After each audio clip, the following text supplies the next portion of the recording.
with Vice President Kamala Harris and our wonderful panel. We want to talk what happens next.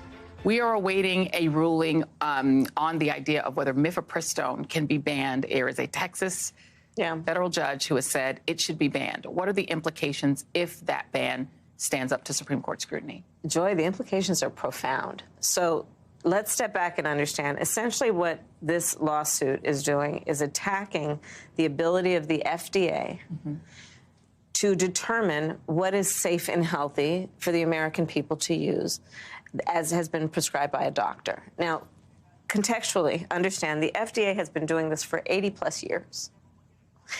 And their process is it is medically reviewed, scientists, peer-reviewed, and they take it very seriously. And when they make a decision something is safe and effective, it is because it is actually safe and effective. Right.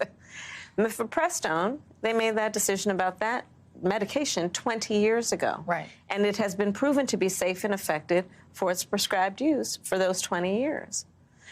These folks who are politicians are now encouraging lawyers to encourage a judge, not a medical doctor, to decide and put in place their judgment over the judgment of the FDA. I ask people, you should, if you understand what this means, understand that you ought to go and look in your medicine cabinet and look at the drugs the medications that you may have there.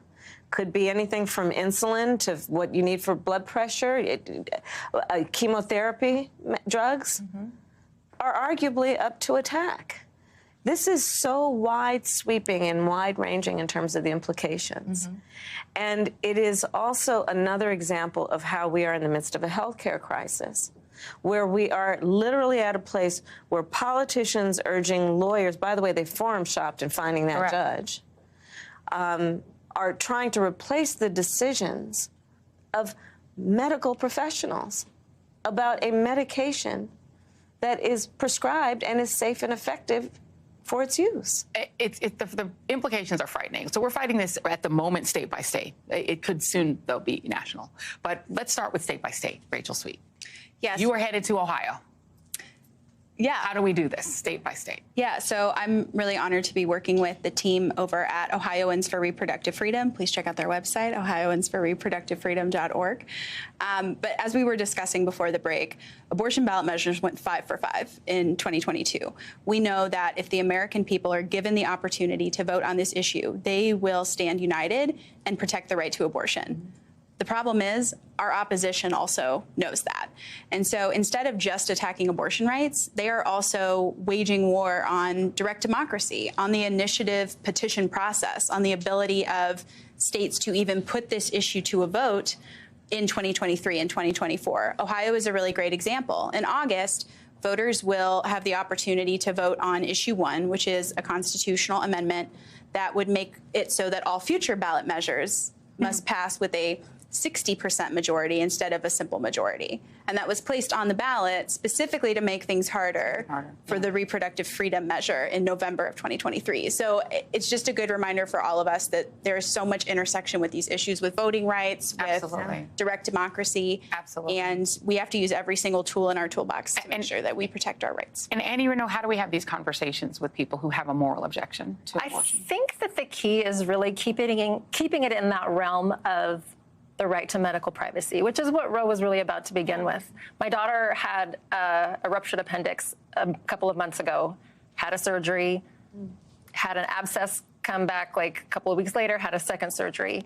And in that process, we were in the hospital room talking with her surgeon, talking with her doctors about the different choices that, they were going to make in her care, where we had choices in her care and whatnot. I can't even imagine the ludicrousness of having politicians in that room with us dictating what choices we can make about that. And that's not even anything as consequential as pregnancy and childbirth and all of that. So just keeping it in the realm of medical privacy. It keeps it very simple. Yeah. And Genesis, how do we make sure that people understand this nexus between the right to vote, between their need for medical privacy? Yeah, well, I'll speak to what you said. Roe v. Wade was about the right to privacy. And so when you start to talk about, here are all the things that could go away, here are all the things that are coming down, I think that motivates people to either vote or to mobilize in their communities. And something that we know to be true, generations before us we know now, is that you cannot ban abortion. You can only ban safe abortion. That's right. And so people are still going to seek care, and that's only going to get more and more dangerous. And Absolutely. so I encourage people to continue to donate to their local abortion fund so we can fly Texans to New Mexico and get that care that they need. And you're going to keep fighting.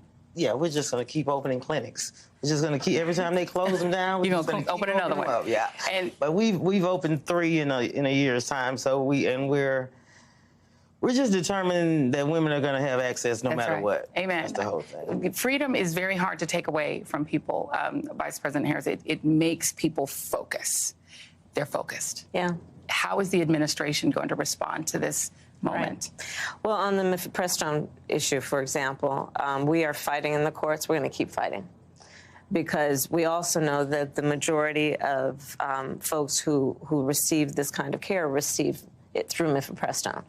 And so we are dealing with that. We are fighting on also the point that is a fundamental point. No one, regardless of their gender or condition, should be denied access to emergency health care. Right. So in our previous panel, for example, we talked with Amanda. No one should be denied that. So we are fighting in the courts as it relates to that. But also we are fighting on the issue of patient privacy. This is absolutely about the private decisions that an individual should be able to make in consultation with their healthcare professional and not worry about that information becoming public or being used, for example, by law enforcement. Right. And so one of the things that we are doing is fighting against law enforcement having access to this private information for the sake of criminalizing someone who just essentially wants health care. But, you know, I'll say, Joy, the bottom line is this. We have got to understand the connection between this issue and elections. Elections matter. We've seen that in the work that has been done in the various states. We need a United States Congress who understands and appreciates the exact point that has been made at this table. It is the individual right, the privacy right of people to make this decision, not having their government make this decision for them. Yeah. And let me tell you something. Our president, Joe Biden, when that legislation gets passed to codify and put in place the protections of Roe v. Wade, Joe Biden will sign it. All right. So let's make sure everybody that you know is registered to vote, Yep. like you were talking about. Let's make sure that people understand the power of their voice on this because we've seen how it has an impact.